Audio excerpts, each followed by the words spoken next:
He has a hard time making 185. It's a bull thing.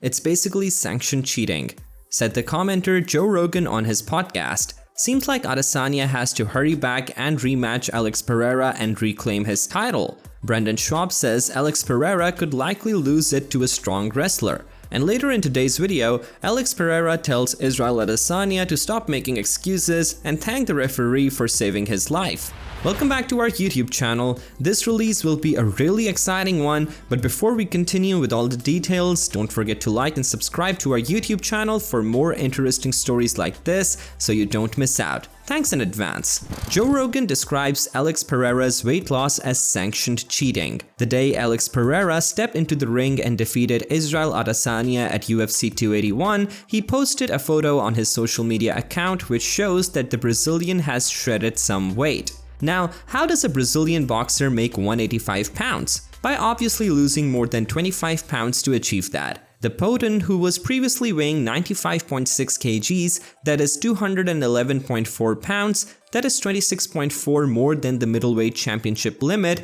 and he might have been heavier when he stepped into UFC 281 to fight Adesanya. Joe Rogan, the popular UFC color commentator, has a little something to say about Alex Pereira's weight. On the latest episode of his podcast, Joe Rogan Experience, Steve O and Jackass Star and a fight fan asked Rogan if Pereira was really 220 pounds against Adesanya, and he responded by saying, "It's a bull situation. It's essentially legalized cheating. It truly is. However, everyone does it." Joe Rogan continues his statement by saying, "Israel Adesanya barely does it. When Izzy moved up to fight Jan Blachowicz at light heavyweight, he weighed 194, which is incredible considering Blachowicz is a huge light heavyweight.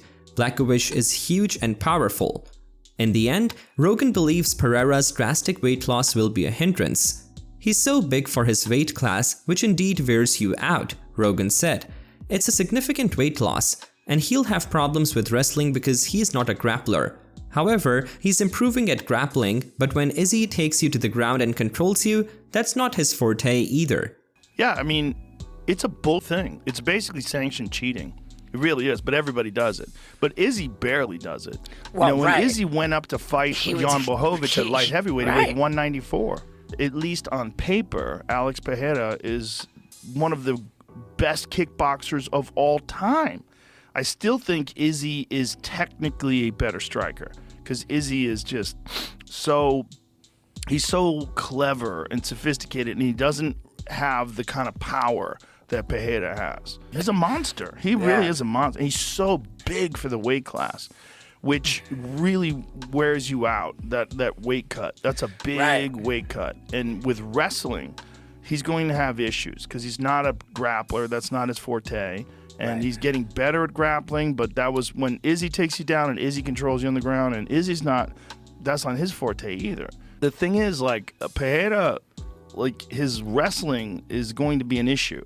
Like, he's got to really figure out a way to but that was an issue with Izzy, too, early in Izzy's career, and he had to figure out how to tighten that up, and he did. That dude is special. He's so scary. And if he learns how to wrestle, and he learns how to take people down too. I mean, if he gets really good at that and gets good at stuffing the takedowns and makes people stand with him, god damn, man. He's so powerful for that weight class. So powerful. However, Rogan seems to be okay with a standing stoppage in the 5th round, which causes a lot of controversies. "We don't need to see Izzy with his eyes rolled back into his head, flat out unconscious. I think it was a good stoppage." He proceeds to say, "I can see why he'd be upset about it too. Other fights have gone on longer, and they have. But it is a subjective call, and referee Mark Goddard is one of the best in the world." Currently, Dana White, the UFC president, said Adesanya can get an immediate rematch with Pereira, but a few things need to work out. The style bender has also said he needs to take something off after 3 fights in just 10 months to recuperate and fix some health issues. Let us know what you think about the Potent weight during this fight with Adesanya. Do you agree with Rogan? Comment below. Brendan Schaub claims Alex Pereira cannot beat a single guy in the top 5.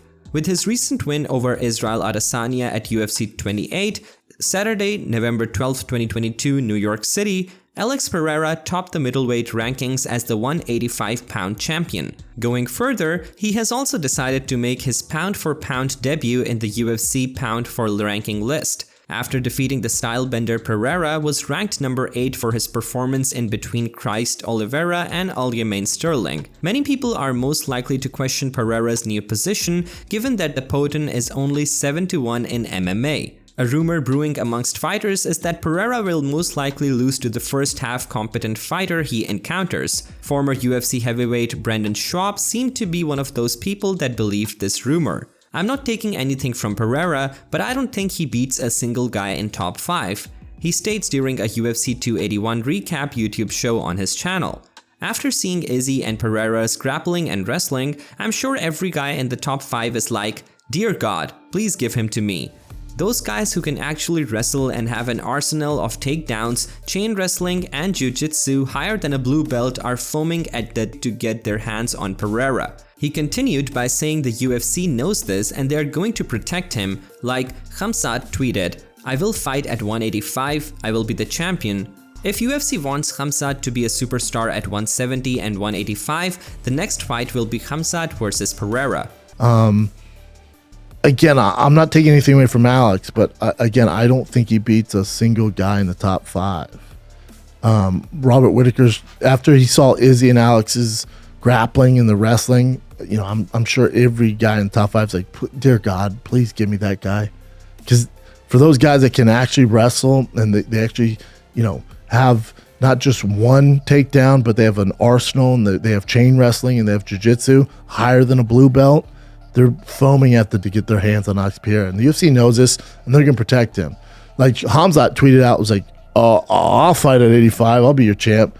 Bors stated Khamzat showed his willingness by going as far as texting Dana White, the UFC president and matchmaker Sean Shelby, to inform them of his plans. Khamzat also told ESPN, "I'm ready for Pereira, and that too in Brazil, and directly after that match if Colby won't fight. I think I might fight for the title 84 kgs and then go down to 77 kgs and fight Colby as well."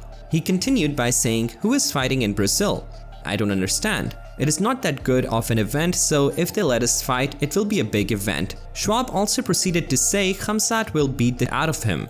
Again, I'm not taking anything from Alex Pereira, it's all about matchups and styles, and that is a complete nightmare for him. Schaub also believes that UFC will not do this because it will discredit Izzy's resume. Now, if the UFC actually want Khamzat to be that big of a superstar at 70 and 85, your next fight's gonna be Khamzat versus Alex Pereira. Khamzat, he mops the floor with him. You know, again, I'm not taking anything away from Alex. This is all about matchups and styles, and that's a complete nightmare for him.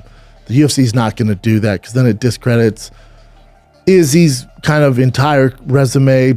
However, only Shelby responded to Khamzat, who stated that UFC likes the idea of him fighting Colby in March, but Khamzat yet to hear from Colby's side. "Okay, brother, we go first Colby," he said. "So maybe Colby," Shumayev said. "It doesn't matter to me. Colby isn't talking about the fight or about me. When Colby fights, he just doesn't stop talking. So we'll see. Will the UFC keep Poten on the sidelines until the former champion is ready to fight again?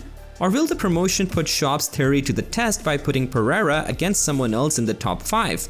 Let us know your thoughts in the comments below. Alex Pereira tells Israel Adesanya to stop with the excuse. And finally, for today's video, Alex Pereira believes that if Mark Goddard had not stopped the fight at the moment he did, he would have finished Israel Adesanya at UFC 281. Adesanya, 33, was set to defend his middleweight championship for the 6th time against longtime kickboxing adversary Pereira at UFC 281 in New York, but lost his belt to the Brazilian after he was defeated in the 5th round. This was Adesanya's 3rd loss to Poten in his fighting career, having previously suffered 2 defeats in kickboxing. The stylebender was winning the most of the bout and needed to only hear the last ring of the final bell to retain his title, but Pereira wounded him with a barrage of blows, prompting referee Mark Goddard to stop the bout with 3 minutes remaining. After the fight, the last stylebender made a sarcastic remark in which he implied that controversial referee Mazzagatti would have allowed the fight to continue. "At least let me go out on my shield. My ego would plead. I doubt I would have gone out because I was still present. I've seen worse stoppages. If Steve Mazzagatti had been reinstated, I would have been alright. Even if he had won that round, I would still be the champion," he added. But the Potent doesn't think so. He took to his Instagram and wrote, "Adesanya, stop making excuses saying that the referee stopped the fight early. You have to thank him for saving your life. The way you were with your head down looking at the ground, I only needed 1 or 2 more hits to connect a good knee to your face so we wouldn't know the outcome. As I said at that point in the video, you were a great opponent and I respect you for that. Assume the mistakes along with your team without taking away my merits. You will have one more chance. You are next." Pereira stated that a rematch for the UFC title with Adesanya is on the horizon, and the former champion has already stated that he is eager to run things back after being up 3-1 on the judges' scorecards just before the end. Pereira has now defeated Adesanya 3 times, once in kickboxing and once in MMA, to become the man who will end Adesanya's reign as middleweight champion. We have come to the end of today's video. Thank you for watching till the end. Don't forget to like and subscribe for more videos like this. I'll see you in our next video.